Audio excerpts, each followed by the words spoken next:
What's up, guys? The showgirl? Let me put you guys on the big screen real quick. Give me 2 seconds. All right, so we're working on that single leg and arm bar this week, guys. The key with that single leg is just like we were working the double leg. I need to connect my chest to their hips. Now, Michael's like 3 feet shorter than me, and it's a great example of what I cannot do. So when I get to this position, what I cannot do is bend at the waist to try to get to him. Because as you see what his hands are doing automatically, they're coming to my head. They're starting to create that separation. He's going to turn away and kick out his leg, right, to clear. But if I concentrate on connecting my chest to his hips, he can try to push me away all he wants, and all he's going to end up doing is going to his back because he has to move his posture so much to get his hands between my body and his body that what he's going to end up doing is taking himself down, okay? So in this position, the same thing. Our same foot is forward. Even if I'm inside of his frame, okay, I'm eventually going to work till my foot is matching.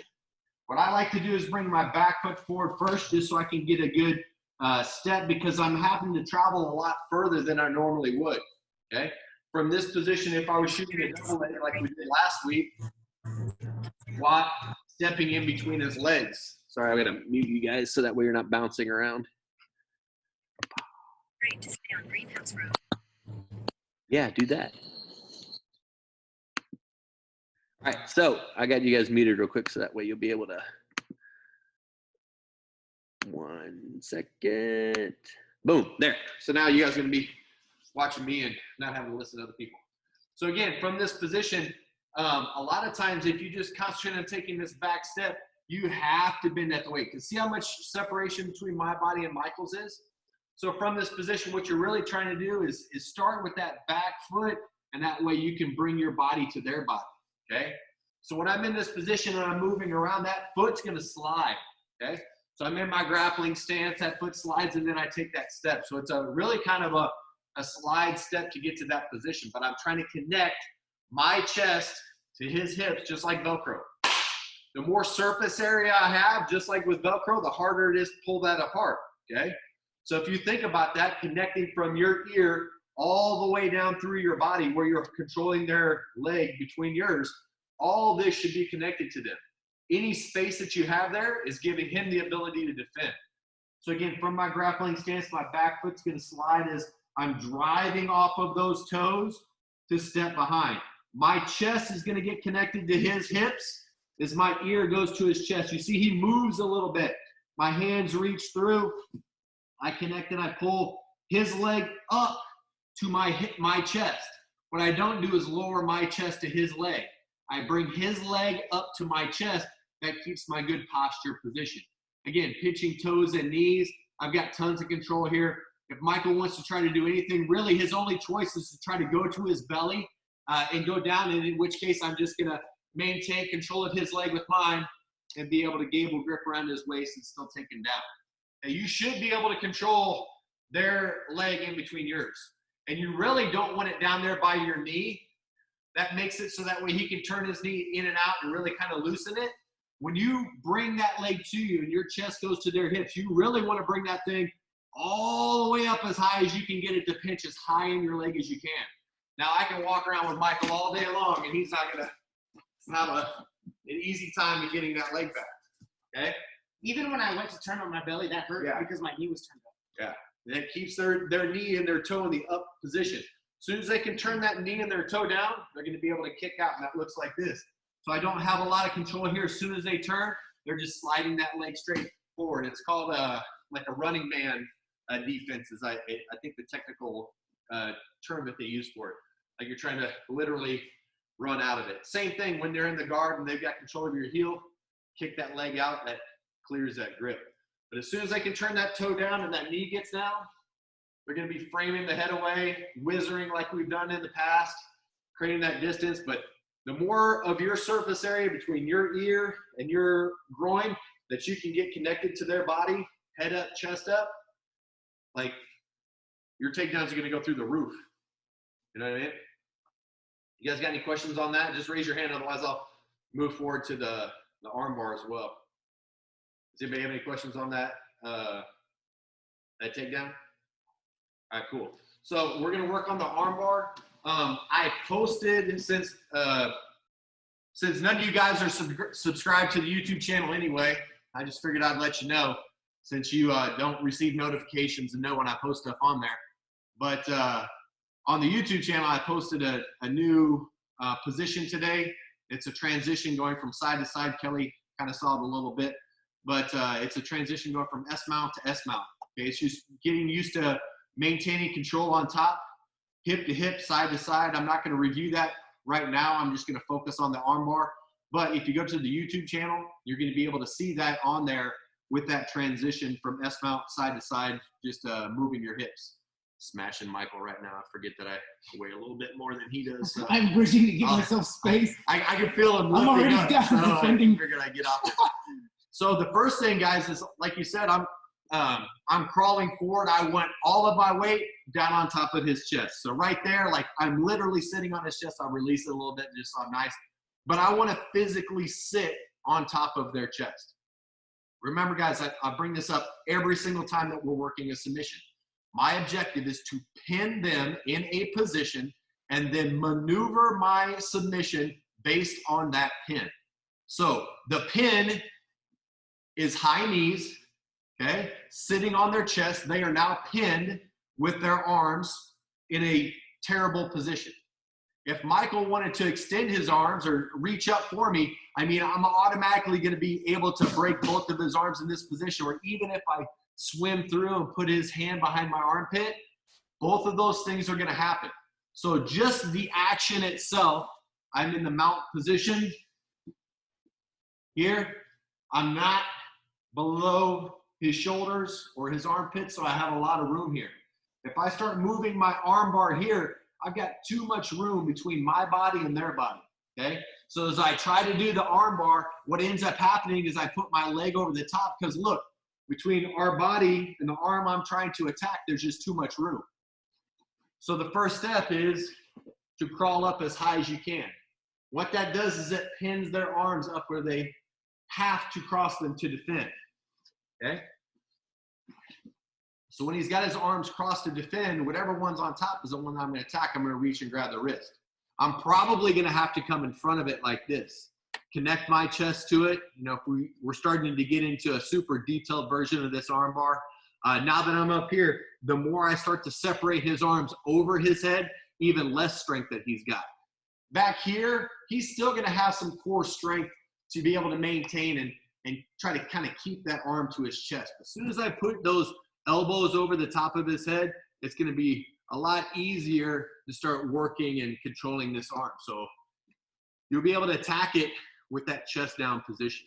So let me rotate a little bit for you guys, okay? So from this position, I'm still going to lift up his arm. I'm going to slide underneath, and I'm going to control his elbow, okay? So I'm underneath his arm. I'm controlling on the tricep on the top side of his elbow, okay, close to his shoulder. From this position, you can see my knee is already starting to slide up, and I'm already starting to turn to pull him up to his side, okay? When I pull him up to his side, again, I'm pinning him in that position. He is not allowed to go to his belly, and he's not allowed to go to his back. He can't go to his belly because my leg that's in front, that's in his armpit. He can't go to his back because of my leg that's behind his head. Also, I'm shelving my elbow on top of my own thigh. That helps me maintain a positive control of this position. If I'm here and he's defending, I'm going to be moving all over the place, not very stable. But as soon as I put my elbow on top of my thigh, I'm like a statue in this position now. I'm super, super stable. Now, from here, I'm just going to lean to that side. My hand's going to come over, and my leg is going to walk around and follow. If you want to collect that bottom side elbow, you can do that too. But coming to the wrist, making sure his thumb is in the air, I bring his pinky to my chest to break his arm. So again, from that other position, again, slide up, reach through, grab a hold of that elbow and pull it over. Again, I'm doing the same thing. I'm trying to connect as much of my body to his body as I can. So right now, from his elbow, which is touching my chest, all the way down through my body, I've got control of him. Pulling him to his side, stepping up, keeping control, sliding over. Again, all of my body is in contact with him from my heel all the way up through my leg. I'm controlling tight. My chest is touching his arm. I'm pulling in tight. So if you think of all the things that are touching his body right now and his ability to create space and defend, it's going to be very, very difficult for him to do that. Now, if I relax a little bit and I'm not as much in control, then look how much ability he has to move and start to defend. Okay? And all I did was just went from being tension and controlling that position to being relaxed. And then that's where the defense comes into play. So as we're working on this position, like I said, and I'll continue to say, we're working on pinning our opponent in a position and then maneuvering our submission based on that pin. Not to try to allow them to move while we're submitting them, to pin them in a position where they cannot move and we submit them off of that pin. Okay, you guys understand? I'm gonna unmute you guys real quick so you guys can talk. If you guys have some questions and stuff, you'll be able to ask them. But you guys are all on mute right now. But I think now is a good time that you guys probably gonna have a little bit of questions. So you guys are all unmuted right now. You guys have any questions?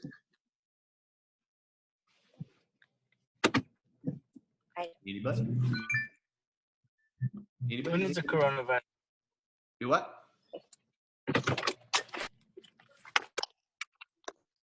Anybody have any questions? Yeah, I do. Okay. I find it difficult sometimes to get my leg around. I don't know if it's because I have long legs or just because I'm terrible, but to get my other leg around once I'm sitting on top of the other person. You know what I'm saying? Yep, I do exactly know what you're saying. The number one reason for that is the distribution of your weight. Okay. So, from this position, when I pull Michael up, if I'm leaning forward, it's going to be tough to walk my leg around. Yeah. But in this position, if I lean to the side, so I'm pulling Michael to his side, I still have my knee behind his head. Okay. All I'm looking to do is bring my knee on the other side of his head. Okay. So walk backwards. Okay. So again, from this position, I'm in this technical mount position. Even if I put my hand on the ground, that helps stabilize. What I like to do from here is I'll bring my toe pointing outwards. Okay, so my toe is pointing away from him. I don't have my toe pointing straight down.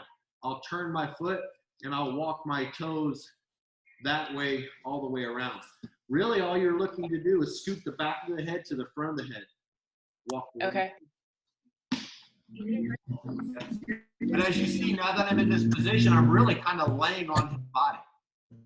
I'm not really going to sit on top of him. I'm laying on the side, kind of like a modified S-mount. You do okay? Yeah, kind of like a modified S-mount position, but all of my weight is like sagging onto this thigh, which is pressing down on his hip. This leg is super light. Okay. All of my weight is over here. Use this hand for stability. Okay. Even if I'm here, controlling up over the top, like this is what I'm talking about. Pinning him on the ground where he can't move, and then maneuvering my pin or my submission based on the continuation of this pin. If I do all this work, and I'm pinning, and then I sit up, all he's look, his head's out, and as I fall back, he's just coming up with me. So I did all that work to put the pin into place, and then I didn't maintain the pin as I'm going. So just keep the weight down and lean towards the legs. You'll feel that your thigh, your hamstring, should be pushing down on their hip bone. If you do it to your husband, he's got really bony hips, so you should feel it. I felt the pressure from here to here. Yeah. Okay. Yeah, I just end up giving the other guy too much space because I lift up. All right. Thank you. You're welcome. So you're saying if you point your toe out, that'll help you to keep What's that, the Regina? pressure on? What's that? So what you were saying was whenever you're swinging the leg over, if you your toe out, that'll help you like slide it over that'll help you to to prevent letting up on the pressure. Is that what I'm understanding? Yeah, so if you think about the leg position that Michael's doing right there, if you watch his, go ahead, do it again, Michael. From this position, what's going to happen the other way? What are we doing? Put your left knee down. Oh. There you go. So from this position, as he turns that direction, what's going to happen is you see how, where am I? Right here, how his toes are pointing outwards. See how that's going to allow his hip to open up and slide around. So by his toes pointing outwards here, it's going to allow a good angle where he can keep his thigh attached to the person's body by keeping his toes out and the sole of his foot out. Kelly, this is going to help you too. But by keeping your toes out like that, that keeps from your knee all the way up through your thigh attached to the back of their tricep. That's the arm that you're attacking. So by keeping your toes pointing outwards like that, it's going to allow you to slide your foot around. I know I talk about a step, but you still need to open up your hip and the mobility of that in order to get that leg around. He's severely leaning to his right. I mean, you can see he's just like I was in kind of like that S mount position. And as his knee is open up, he's really parallel to the ground this way, or attacking the body this way instead of straight up and down this way. So again, he's still pinning them there, and he's got so much surface area in contact with their body. And then look at his thigh. Look at his thigh right here, how it maintains control of the shoulder and the back of the neck the whole time. Okay. So this thigh, all it's doing is your inner thigh, like your groin muscle, is coming right over the top of their ear, like you're combing their head backwards and bringing their hair in front of their face to right there. And then you're capturing it with your hamstring. Right like that, right? You guys understand? But we do all that from that control pin position. What you don't want to do is do all that work to get all that control in, and then at the last second go, oh shit, let's get this arm bar. You know what I mean? Which is the majority of what people do. They get so excited about the possibility of it being there that they forget about the control and the pin aspect of it. And then all of that work that they did is for naught when they fall back to their back or they sit back and they've lost and that thing unravels and comes apart. If you concentrate on the pin and the submission off of the continued pin of the person, you'll have a lot higher success. All right. Thank you. You're welcome. You guys have any other questions? Regina, you don't look like you're staying in right now. I know. But that appears to be the sun. Yeah, we had to go pick up a car. So, all right. Well, I hope you guys have a great day. Don't forget, we got a 5 o'clock class. I posted that video on the S mount. I don't know why I post videos anymore because none of you guys are watching them, but that's okay. I still love you. I watched them. There's like 4 of you that watched the video that I posted the other day, but it's okay. It's a cool video. If you want to check it out, check it out. It's just a way to talk about transitioning from one side to the other. If they start defending one side, you can transition to the other. It's just a cool little drill to kind of work on switching your hips from one side to the other side when you're in the mount position, attacking dual arms back and forth. I got my chest crushed. Yeah, usually I have a little bit bigger of a human being in here today, but as you can see, by this picture right here, my head's about the same size as Michael. That's my defense. All right, guys, well, I hope you have a great day. Look forward to seeing you guys soon. Hopefully, you're enjoying or getting the best out of the most that you can in this situation. And I look forward to seeing you guys either later on tonight or tomorrow in our next virtual class. All right. Thank you. Bye. Thank you. Welcome. See you guys later. Have a great day. All right, bye, guys.